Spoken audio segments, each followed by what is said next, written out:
Hello my dear student, मैं संदीप मिश्रा आज आपके सामने लेकर आया हूँ क्लास 12 का शारीरिक डिटर्मिनेंट्स। देखिए, इसके पहले मैंने आपको पढ़ाया था आव्यूह, मैट्रिक्स। आज मैं आपको पढ़ा रहा हूँ शारीरिक डिटर्मिनेंट्स। मैंने आपसे कहा था कि अगर आपको आव्यूह अच्छे से समझ में आ गया हो तो फिर शारीरिक आपको बिल्कुल अच्छे से समझ में आ जाएगा। देखिए, आव्यूह और शारीरिक में पहले अंतर क्या है। जितने भी वर्ग आव्यूह हैं, जो भी वर्ग आव्यूह है वह सब का सब शारीरिक होगा। जैसे कहने का मतलब है कि जो भी वर्ग आव्यूह होगा उसको हम शारीरिक कह सकते हैं।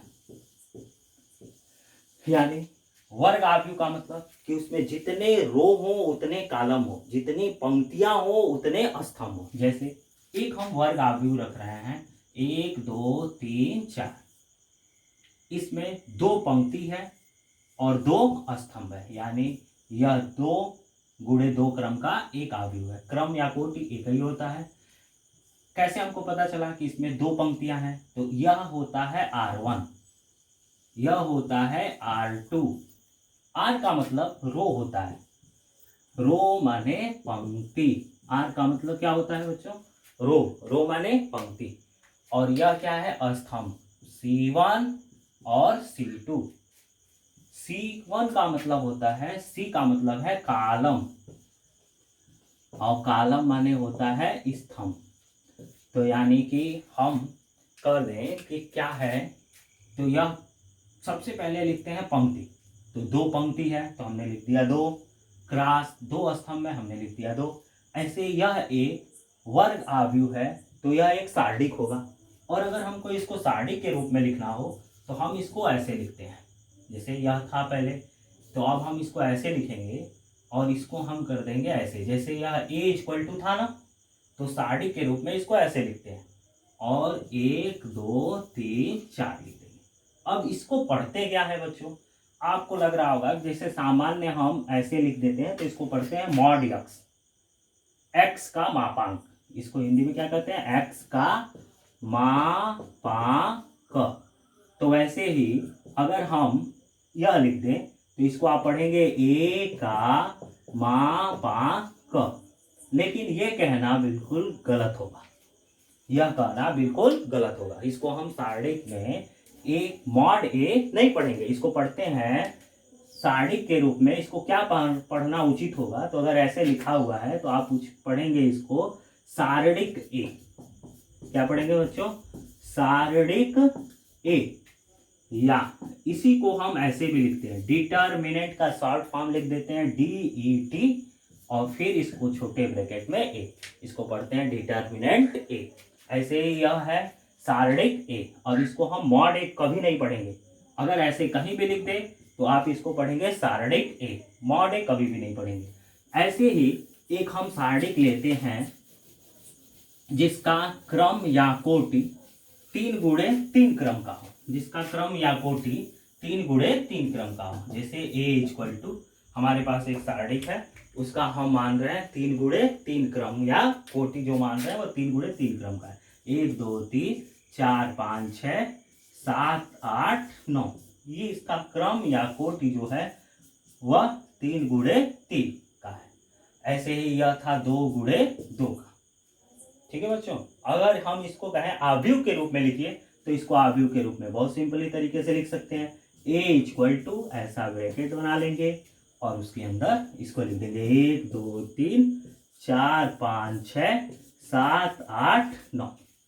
तो इसको हम पढ़ेंगे वर्ग आव्यूह और इसको हम पढ़ रहे हैं शारीरिक। तो मुख्य अंतर समझ में आ गया बच्चों कि जब भी हम कोई आव्यूह दे और उसको कहे, जैसे ये वर्ग और आव्यूह, वर्ग होना चाहिए, वर्ग आव्यूह होना चाहिए, जितने पंक्ति हो उतने स्तंभ होना चाहिए। यानी पंक्ति स्तंभ, तो वैसा वर्ग आव्यूह क्या कहलाएगा? शारीरिक कहलाएगा। जैसे एक हमारे पास आव्यूह है 1 2 3 4 7 9 11 15 16, ये अभी हमारा वर्ग आव्यूह है। अगर हम इसको कहें शारीरिक के रूप में बदलिए, वेरी सिंपल, आप इसको ऐसे लिख दीजिए और इस वर्ग आव्यूह के ये शारीरिक का मान ऐसे निकलता है 1 2 3 4 7 9 11 15 16।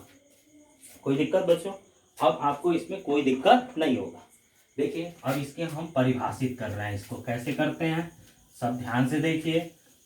बहुत ही आसान तरीके से आप इसको डिफाइन कर सकते हैं, बहुत ही इजीली वे में आप इसे आसानी से डिफाइन कर सकते हैं बिना किसी दिक्कत का।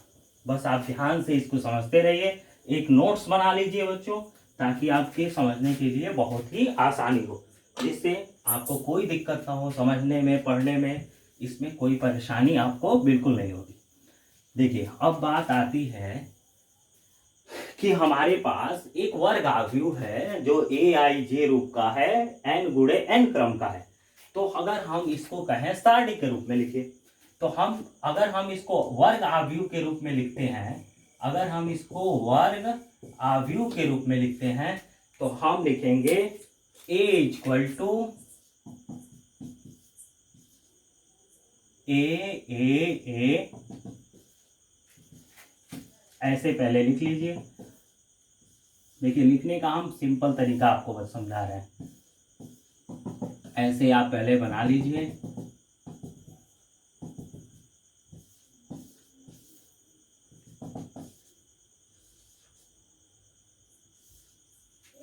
देखिए हमको लिखना है इसको n गुणे n क्रम का। कितने क्रम का लिखना है बच्चों? n गुणे n क्रम का एक वर्ग आव्यूह हमको लिखना है। n गुणे n क्रम का एक वर्ग आव्यूह लिखना है। तो हम इसमें बहुत ही आसान तरीके से हम इसको लिखने की कोशिश करेंगे। देखिए सबसे पहले इसको कहेंगे पहला स्तंभ, C2 दूसरा स्तंभ, C3 तीसरा स्तंभ, ऐसे ही डॉट डॉट है, और ये Cn है। अगर हम n गुणे n कह रहे हैं मतलब उसमें n पंक्ति है, n स्तंभ है। अब पंक्तियां लिखते हैं, इसको कहेंगे R1, इसको कहेंगे R2, इसको कहेंगे R3, ऐसे ही क्रम चलता गया है, और यह है Rn। जब भी हम किसी वर्ग आव्यूह के अवयव की बात करते हैं, जैसे इसका अवयव, तो यह है पहला पंक्ति पहला स्तंभ, यह है पहला पंक्ति दूसरा स्तंभ, यह है पहला पंक्ति तीसरा स्तंभ, यह है पहला पंक्ति चौथा स्तंभ, ऐसे ही यह है दूसरा पंक्ति पहला स्तंभ, दूसरा पंक्ति दूसरा स्तंभ, दूसरा पंक्ति तीसरा स्तंभ, ऐसे ही यह है दूसरा पंक्ति, यहाँ पे था nवां स्तंभ, तो यह भी है दूसरा पंक्ति nवां स्तंभ, ऐसे ही तीसरा पंक्ति पहला स्तंभ, तीसरा पंक्ति दूसरा स्तंभ, तीसरा पंक्ति तीसरा स्तंभ, तीसरा पंक्ति nवां स्तंभ। अब आइए बात यहाँ पे, ये आ गया, आप यहाँ देखिए nवां पंक्ति है, तो यानी nवां पंक्ति पहला स्तंभ, nवां पंक्ति दूसरा स्तंभ, nवां पंक्ति तीसरा स्तंभ, ऐसे nवां पंक्ति nवां स्तंभ का यह अवयव है। अगर हम इसकी बात करें तो यह दूसरा पंक्ति दूसरा स्तंभ का अवयव है। अगर इसकी बात करें तीसरा पंक्ति दूसरा स्तंभ का अवयव है। इसकी बात करें nवां पंक्ति तीसरा स्तंभ का अवयव है। जैसे हम कहें आपसे कि एक हमारे पास आव्यूह है 1 2 3 4 5 6 7 8 9, और हम कहें कि इस आव्यूह का आप बताइए कि A23 का मान कितना है। तो बहुत ही सिंपल तरीका, आप यहाँ से देखिए, दूसरा पंक्ति तीसरा स्तंभ, इसमें आइए दूसरा पंक्ति यह है, तीसरा स्तंभ यह है, यानी अवयव किसकी बात हो रही है? 6 की। तो आप इसको काट मिटाकर यहाँ क्या लिख देंगे? 6। ऐसे ही हम कहें कि A34 का मान बताइए, तो आप इसके आव्यूह का A34 यानी तीसरा पंक्ति चौथा स्तंभ, तीसरा पंक्ति चौथा स्तंभ, तो तीसरा पंक्ति चौथा स्तंभ, तो इसमें चौथा स्तंभ है नहीं, तो आप यहाँ पे सिंपली लिख देंगे क्या? 0। क्या लिखेंगे? 0। ऐसे ही हम कहें कि तीसरा पंक्ति दूसरा स्तंभ, तो तीसरा पंक्ति दूसरा स्तंभ, यानी किसकी बात हो रही है? 8 की, तो आप यहाँ पे लिखेंगे 8। तो यह हो गया हमारा आव्यूह। ऐसे ही अगर हम कहें कि सारणिक बनाइए, तो आप बस वर्ग आव्यूह को ही हम क्या कहते हैं? सारणिक कहते हैं। तो अगर आपको सारणिक लिखना है तो इस वर्ग आव्यूह को आप ऐसे लिख दीजिए, यहाँ से इसको भी 2 पैरेलल लाइन के बीच में लिख दीजिए।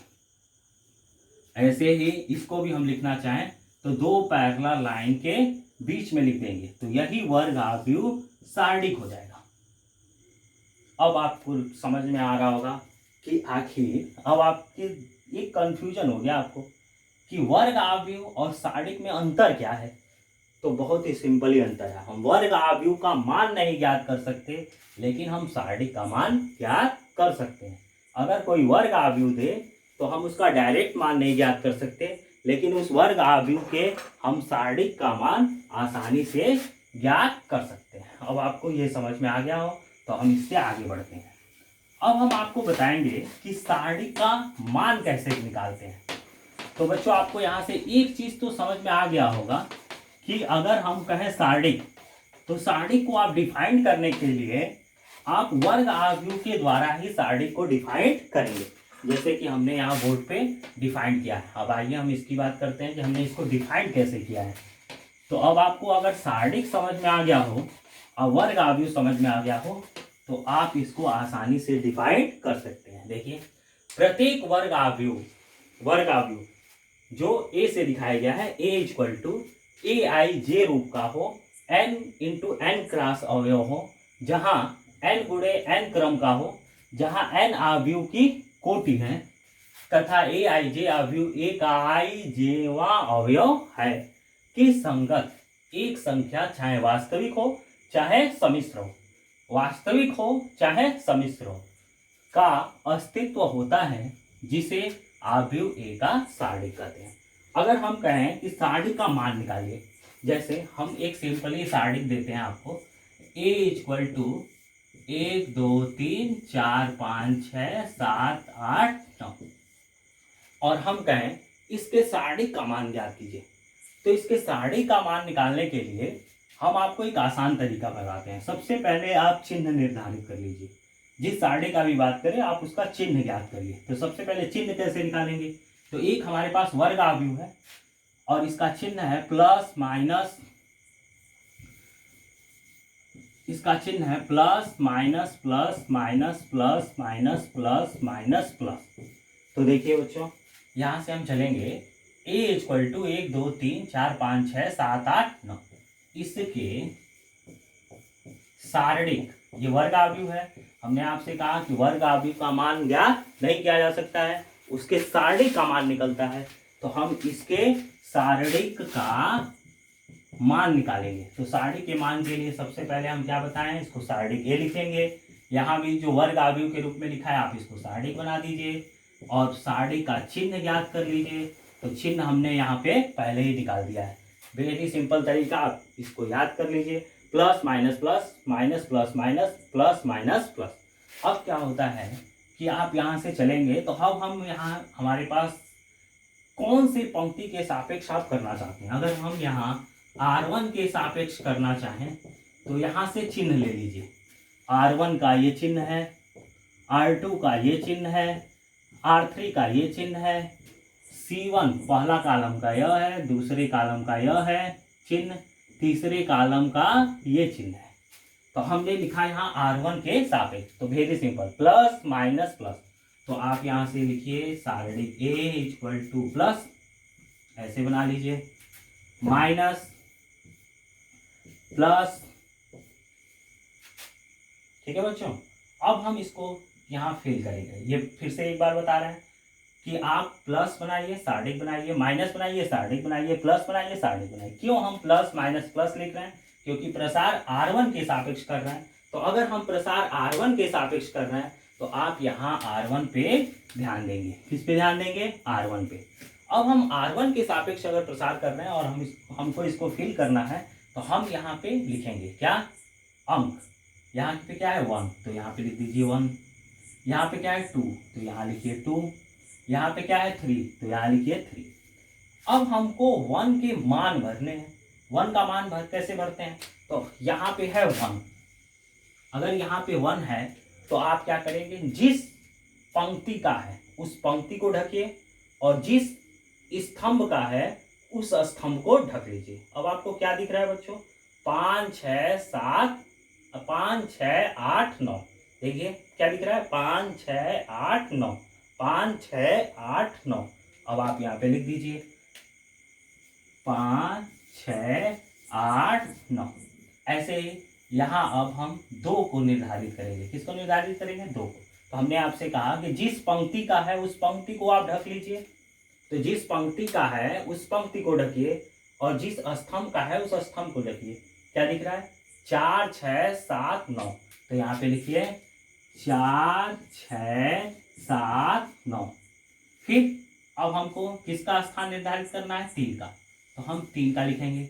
फिर क्या करेंगे? जिस पंक्ति का है उस पंक्ति को ढकिए, जिस स्तंभ का है उस स्तंभ को ढकिए। 4 5 7 8। तो यहाँ पे लिखिए 4 5 7 और 8। अब हम क्या करेंगे? तिर्यक मल्टीप्लाई करके घटाते हैं, यानी इसका मल्टीप्लाई इसमें, इसका इसमें, इसका इसमें, इसका इसमें, इसका इसमें, इसका इसमें, मल्टीप्लाई करके घटाएंगे और इसके सारणी का मान निकल जाएगा। देखिए 1 5 9 45, 8 6 48। फिर -2 लिखिए,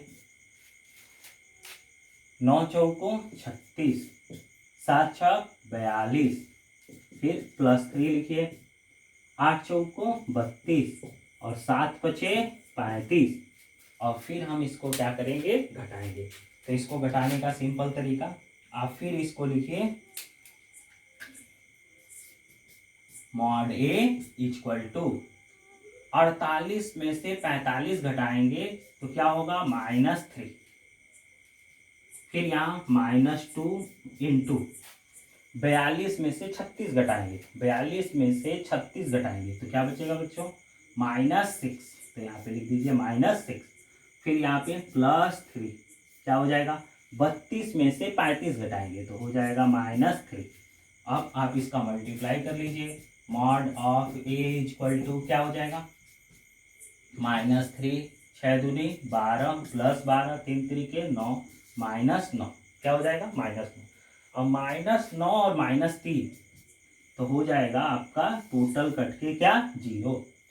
12 में से 3 घटेगा 9, 9 में से 9 घट जाएगा, क्या हो जाएगा? 0। यानी जो ये आव्यूह दिया था इसके सारणी का मान क्या आ गया? 0। इसके